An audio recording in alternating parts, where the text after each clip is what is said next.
Hey there, this is Taylor Ellwood with Magical Experiments, and joining me today is the amazing, fantabulous Alison Chicosky of Practical Occult. Alison, go ahead and introduce yourself and tell us a little bit about who you are and what you do. Hey, thanks for having me. My name is Alison Chicosky, and I'm the proprietor of Practical Occult and a full-time sorceress. So I professionally make magic items, and it's my hobby to also study the ancient magic of the Greco-Roman era. Okay, excellent. And I happen to be one of your customers, so I can speak to the fact that your pentacles work really well. I've got six of them actually, and I use all of them. And they work. I mean, they have been very, very helpful for a number of different situations. So I definitely highly recommend Allison's services, and I've shared occasional blog posts where I've talked about some of the stuff. In fact, I'm probably due to write one up about some of the new stuff that I've been doing of late with the Pentacles, but we'll get to that later. So Allison, let's talk a little bit about your spiritual journey. Where did you start out with magically? Because you weren't always into ancient magics per se, correct? Like, how did you get into magic? What prompted you to explore it? And tell us a little bit about your journey to becoming the amazing, fantabulous person you are today. Okay, well, I definitely prefer to talk about magic than myself, but I know people want to hear about the people doing the things. So um, I was always spooky. So even when I was very young, I was interested in reading about sea monsters and, ghosts, um, all sorts of things like that. Um, I had, um, what was in hindsight, some experiences with local spirits. So, like land spirits. I had seen ghosts when I was younger. So I always knew that there was something out there. And uh, not only that it was out there, but that it was also affecting me. So I felt this burning need to find out what was going on, explore that more, and just really see what was out there. And I think that my interest in the supernatural and the unseen world just kind of bled into magic. Once I realized that that was something that people could actually study and get proficient at, as opposed to, um, being born with just skills that would sometimes work or sometimes not, or sometimes you'd know something and sometimes it wouldn't work. But then to find out that there was a community of people out there that not only studied this but had tips for how to get better and just be proficient at those things. Yeah, it's interesting. My own experience is similar to yours. I grew up and I was always interested and fascinated in the supernatural. And I mean, I remember reading fantasy books like Tolkien and all that and wishing magic was real. And then I found out, at 16, like, oh, it is real.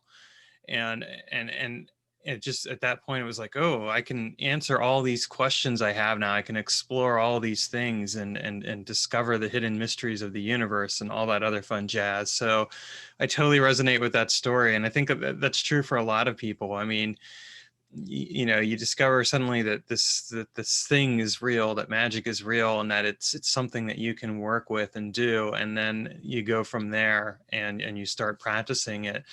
And what were your first actual explorations? Like, what kind of magical practices did you first start out with? I always find this fascinating because it's one of those things that people look at like where you are now and they don't realize, okay, so you had to start somewhere.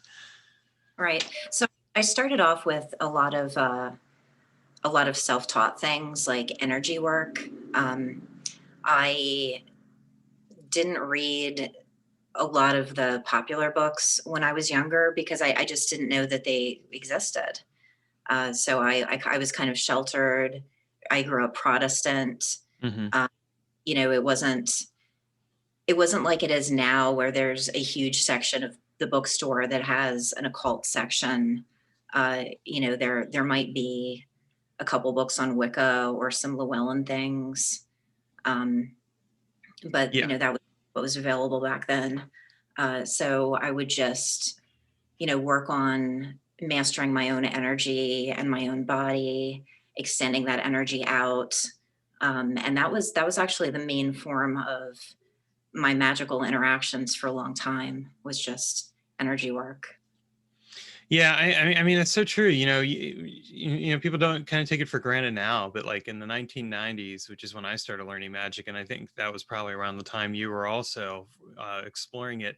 There was the occasional occult New Age bookstore if you were lucky to find one, but yeah, otherwise you'd go into like a Barnes and Nobles or a Borders or a little professor's bookstore, and you might find a few books.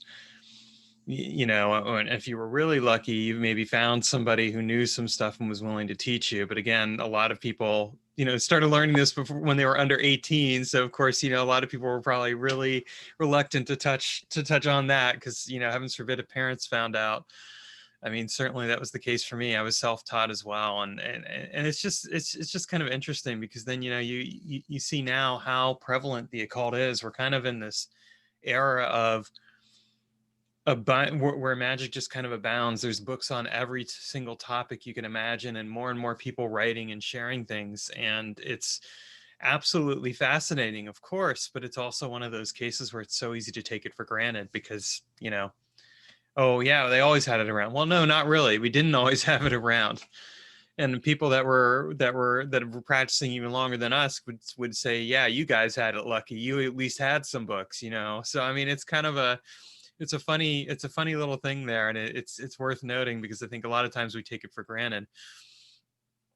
So let's talk about your interest in ancient magic and pentacles and all that. How did you even start getting interested in ancient magic, and what is, in this case, ancient magic? Because we could say ancient magic's a number of different things. What do you mean by ancient magic?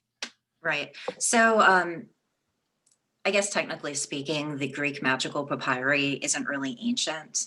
It's about as old as Christianity, which really isn't that old in the grand scheme of things. But it's much older than the Renaissance grimoires that a lot of folks work out of. Um, I was, it's funny because I looked at some notes that I had made years ago about goals. And before the Greek magical papyri was ever even on my radar, I had it as a goal that I wanted to revive ancient magic. Um, I grew up on fairy tales, and I actually believe that the magic that was written about in the past was real. So I think a lot of times, especially academics will read accounts of magic or conjuration or miraculous events, and they'll say, oh, well, that must have been trickery, or that must have been exaggerated. But, there's so many instances of that throughout history in so many cultures. The more likely answer is that it was real in some of those cases. So I definitely wanted to explore that. And then fast forward to at this point, like 4 or 5 years ago, where I try to make a list of the things that I want to accomplish with magic every year, which I still need to do for 2021 as it's January. But a few years ago on my list, one of the things I wanted to do was to attain knowledge and conversation with my holy guardian angel. And I was asking around, and people said, oh, well, you should consider the Stele of Jew, the hieroglyphist, the Stele of Jew, because you might be able to get your holy guardian angel knowledge and conversation that way. So I asked around about the Greek magical papyri, and everyone that I had talked to that had worked a spell or two out of the book just had incredibly positive things to say. They, got immediate and strong results from these spells, which was really what I was looking for. So I adapted that as a practice, a daily practice for quite a while. But then I also wanted to find out more about the whole book, which is in itself a collection of different magical texts rather than a cohesive grimoire. So there's a lot of it that's more mysterious than if it had been a book written by a single person that was like their notes or an instruction manual for someone. That's not what it is. It's a collection of seemingly random museum texts that all just happen to be from the same time period, found in Egypt, and mentioning magic. Hmm. So, but it's great because it's kind of like a puzzle, because there's so much that we don't know about it, even to the point where parts of certain spells are not even translatable. Hmm. You know, we'll have most of a spell, and then we'll have what we call the barbarous names, which we won't be able to translate, and we'll just have to say them as they are and go on. So it's like a puzzle where the reward is magic. That's really interesting. So, and it brings me to my next question, because then, if you're going through some of these old spells and you're trying to figure this out, how do what's your process for kind of putting that puzzle together? Because let's say there's something also missing, like, you've got like part of a spell, but there's some piece of it that's missing for whatever reason. What do you do? Well, it depends on the spell. So some of the spells are so fragmented that we don't even know what they were. So it's like if you were to look at the papyri, we've got maybe the bottom left corner, and that was all that survived. Um, so that it really is true that not everything can be reconstructed. However, it is a thing that both I do and is pretty popular, is to reconstruct it with parts of other spells. Um, so, for example, it's very common that you'll find instructions to make an amulet, possibly against fever or illness or evil dreams or something like that. But it won't tell you how to consecrate it in the spell. But then separately, there's another spell that's listed as the consecration for all purposes. So that's something that can just stand in for any consecration that's missing. But then separate to that, I try to look at what I believe is going on in the spell. Hmm. So uh, there's certain symbolism that you can pick out where, for example, if the spell is written using the blood of a donkey onto a seashell, that's definitely a Typhon set spell based on the symbolism of the donkey and the seashell. So, I can then say, okay, even though this doesn't specifically say Typhon set, I know based on this imagery and these materia that that's what's going on here. So if there's something that maybe I can't get, because the materia that you could get in Egypt 2,000 years ago is not the same stuff that you can just go out and get today. That's Um, true. yeah, and also this book is full of animal sacrifice, right? Like, the ancient Egyptians and the ancient Greeks, it was a thing that they did. So it'll just say like, okay, get a falcon and, And do turn it your into, thing. and I'm like, okay, no, no, I can't do that. So then I have to say, is this even a spell I can do? Is this something that I can do with a statue? You know, but at the end of the day, it comes down to um, my best guess plus experimentation. Sure. And I mean, I would imagine like in some cases where you kind of have to you kind of have to figure out like a substitution or a stand-in with that. I mean, that's where experimentation comes into play, because you're trying as best as possible to do this, but like if you can't do animal sacrifice, well, what can you do in place of that that will still empower this and allow it to do what it needs to do? Right. And in some cases, the answer may be nothing. Right. Like in some cases, the answer may be no, if you don't sacrifice a falcon, you can't get the spell to work. I don't know. Um, but there, like I said, there's so many different things that we can explore. There's hundreds of spells in there. Um, so Exactly. So there's no reason that you can't find another, something else. The other thing though that comes to mind is, I mean, when you're doing this work, are you working with any spirits at all to fill in some of this information? And if so, how does that work in relationship to whatever else you're doing? yeah, so I do work with spirits, and sometimes I call them up and ask them to explain uh, what's going on with the magic.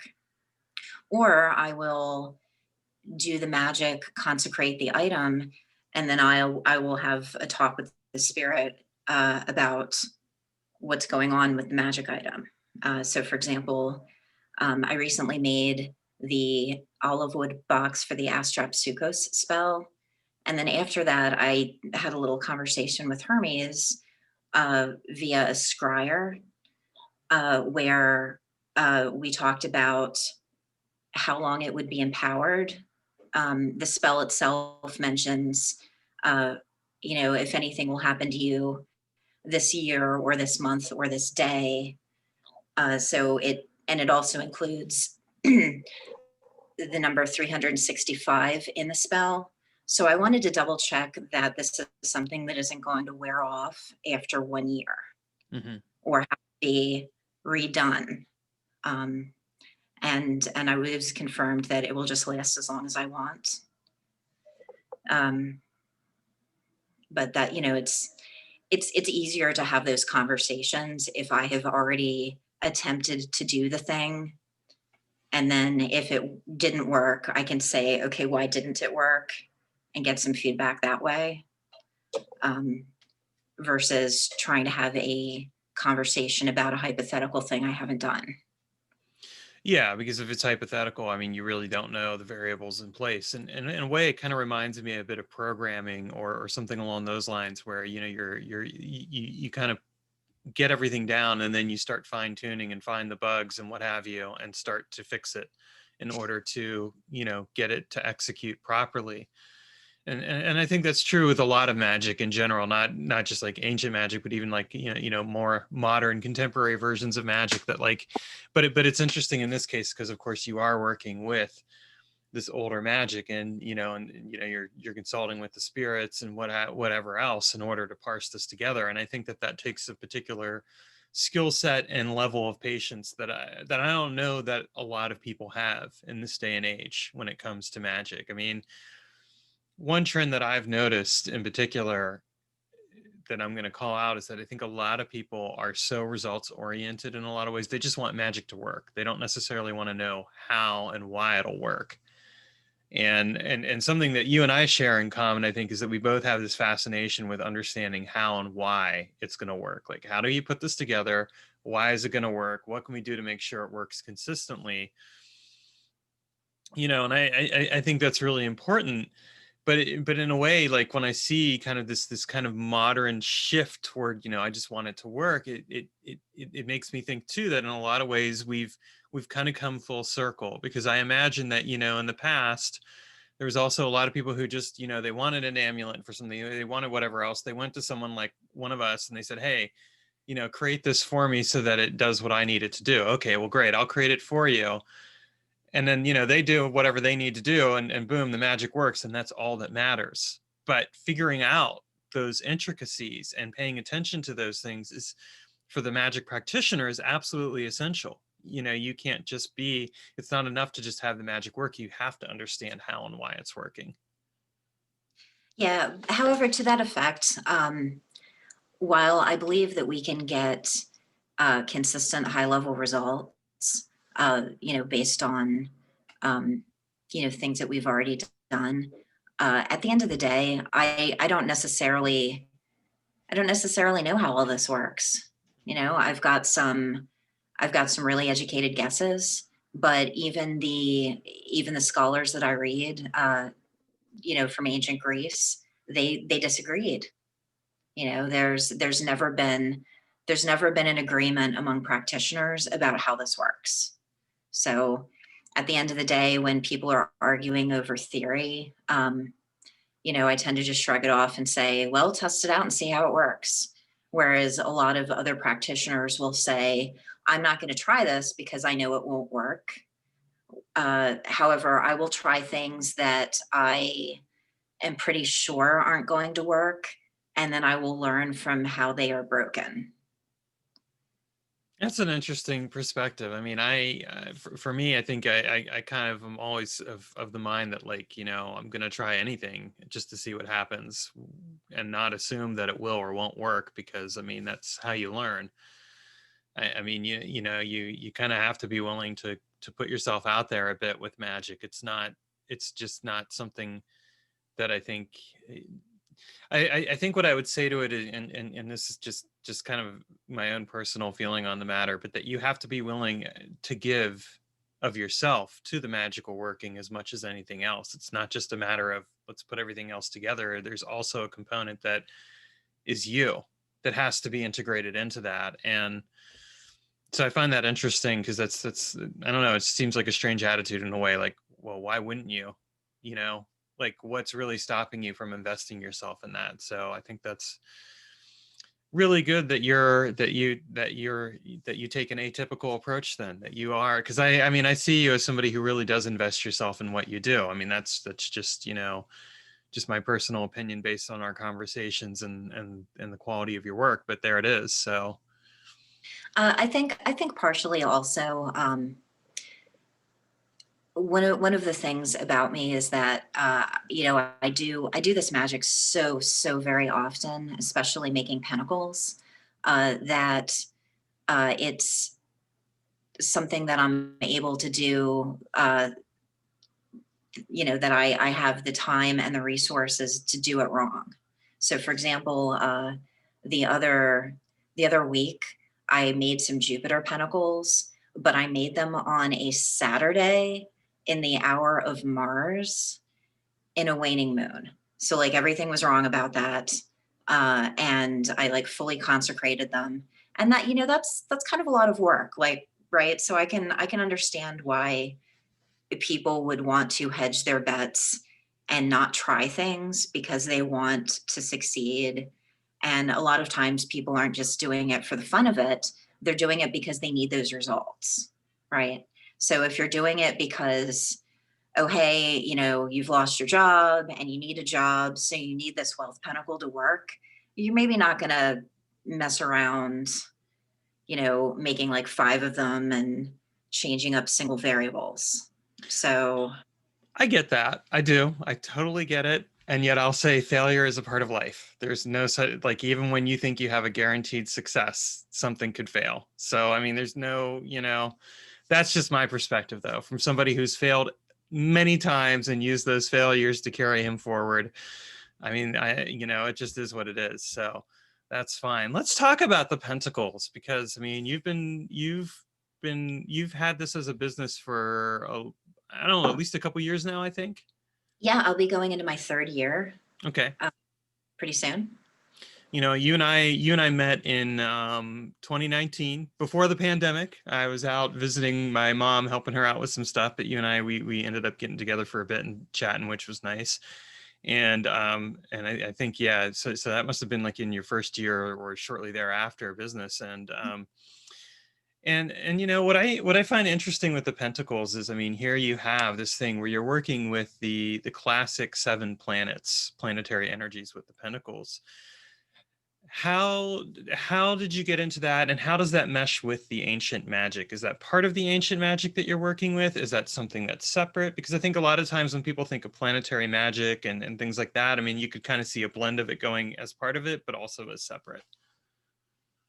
Yeah, so it's complicated because while the Pentacles are labeled as planetary by the time we get to the Clavicula Solomonus, I have, in my Pentacle career, found out that that was not always the case, and that the earliest Pentacles were not associated with planets, and they were to be made on Wednesdays. Hmm. So I've heard theories from other practitioners that I respect that it's really about what we consider the planetary hours, and that's what's important.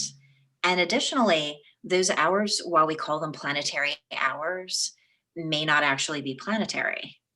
So, this is what goes back to the whole, at the end of the day, do we really know? Because I was absolutely operating under the, oh, well, planetary hours, they're related to the planets. Uh, but they're really not. They're more related to the sun. Um, when we're talking about pentacles, um, and that was something that surprised me. That it kind of demonstrates, I think, to me too, like how the transition of knowledge and the impartation of information and all that, like how it changes. Like, no matter how well you record it, it's kind of like that game where, somebody whispers something to one person and then that person whispers what was said to the next person, so on and so forth. And by the time you get to the last person, it's changed because something has changed there, Right. and And go on. I'm sorry. I was going to say, I'd read something from Jake Stratton Kent that talked about the idea of planetary hours as being more like a shorthand for a set of virtues that then became historically associated with those planets. So, it might have been, like you said, one of those things transmitted down the line. And it makes sense. I mean, really, why do we associate, for example, wealth and expansion with Jupiter? Why do we associate, um, limitation with Saturn? All those other things. I mean, the fact of the matter is, I mean, a lot of the categorizations that we come up with, whether it's in relationship to spirits or other things, are very arbitrary. I mean, a lot of times I think that people don't realize that. That's not to say they're not meaningful. I mean, I remember having a conversation with one of my mentors about correspondence lists, and he brought up a really good point that, it's not that you're supposed to use a universal correspondence list that somebody came up with. It's that you're supposed to develop your own correspondences, because in the process of doing that, you develop an understanding and meaning of those correspondences that allows your magical work to work. And I think I think that's an important distinction to make, that in a lot of ways, I mean, magic is a highly personalized activity. Sometimes and by we, I don't mean necessarily you and me, but I just mean occultists in general. We get caught up in trying to make magic more like a science than maybe it actually is, when maybe we should also consider the fact that in a lot of ways, magic is just in a very personalized practice to some degree. And that, yes, there are certain foundational principles and things like that we can draw on, but a lot of what we even draw on is ultimately very arbitrary. Right. And I mean, when we talk, a lot of people talk about magic as being, uh, undiscovered science. But when it comes to science and trying to replicate these experiments, if we look at astrology as being a factor, that can never be replicated. The astrological configuration of right now is just not going to happen again in my lifetime. So, It's never going to be the same. so if that's a big part of it, then the best we can do is just write down exactly when we did things, and take a look at charts and see if that might have factored in or not. Well, and I would add to that. I mean, this isn't to say that there can't be consistency in one's magical practice or whatever. I mean, certainly there can be. It's just one variable among many, but it's just worthwhile noting how arbitrary some of those variables are. Right. Right. Things that you would think would be arbitrary that I have found to be somewhat important can include something as trivial as the size of my candle. Yeah, it matters. I mean, this is where I had the joke flash about in my mind, size matters in regards to the candle, but still. Sometimes you just need a big candle. That's right. So, with the pentacles, you actually make them yourself. So let's talk a little bit about that process. What's involved in creating a pentacle? I mean, there's obviously you got to get the material and put it together and everything. But let's talk a little bit about that. What's involved in crafting these pentacles? How does that work? And of course, where do you go from there with it? Okay. So when I started out, everything I made was handmade. Uh, when I very first started, some of the stuff that you saw back in 2019, I've been I was even cutting out pentacle blanks out of sheet metal, which was not great, but it was what I had at the time. So then I moved up to buying blanks of various metals, right? So I have different metals for the different planetary pentacles, because regardless of whether or not they are actually planetary, when we go back to the 14th century, they are listed as planetary now, and they also come with their own suggested metals. So, for example, the moon is best made out of silver. Um, I'm using a thick type of gold plating for the solar pentacles, copper for Venus, and that sort of thing. So definitely material is something that goes into that. Now I have um, kind of split off into the things that I make that are handmade and also the things that I make that are being machined. So I have a partner who's also a practitioner of magic, and they have a CNC machine that they own, and they're able to do very miniature work, and that's where I get things like the bracelets and the money clips, where the pentacles are so small that you would need a magnifying glass to even read them. So, but hopefully that's going to open up other avenues of ways to practically utilize pentacles, right? Because we only have one neck, and I know I have dozens of pentacles, and I have to make a decision about which ones I'm going to wear because I just can't wear them all. So if I had very tiny ones that I could wear as earrings, or a ring.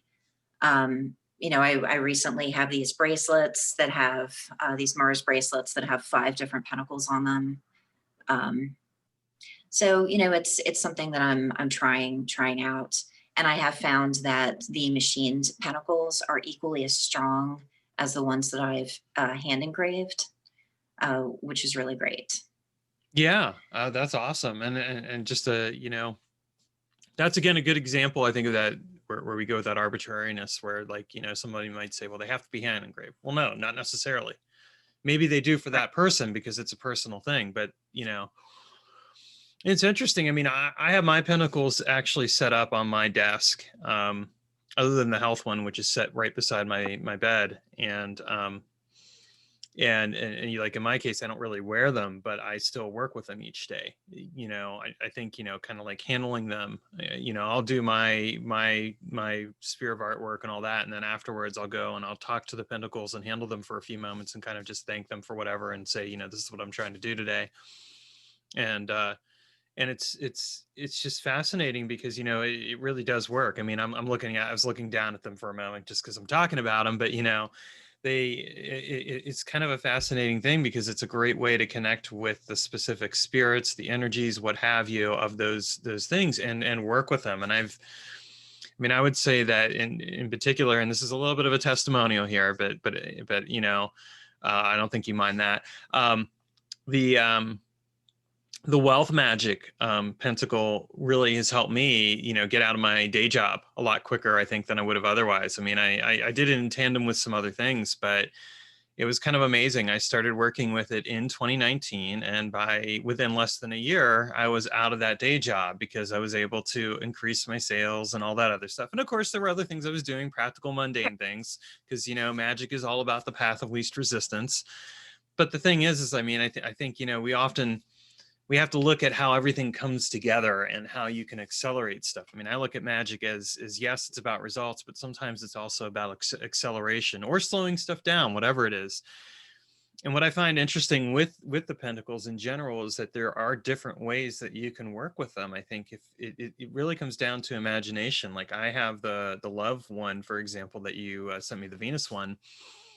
I have that. I'm working with that in relationship to redirection of emotions and rerouting of emotions, which I found to be very helpful in terms of just working through some recent events in my life to kind of bring some clarity to and closure to those things. So, you know, it's a great example of how variable these pentacles can be, because really it seems to me like once the practitioner gets it, it's up to the practitioner as to what they do with it or not. Yeah, and it is true. There's these pentacles do more than the grimoires say they do. And I'm always excited to hear feedback from customers because sometimes I learn things based on how they're using them.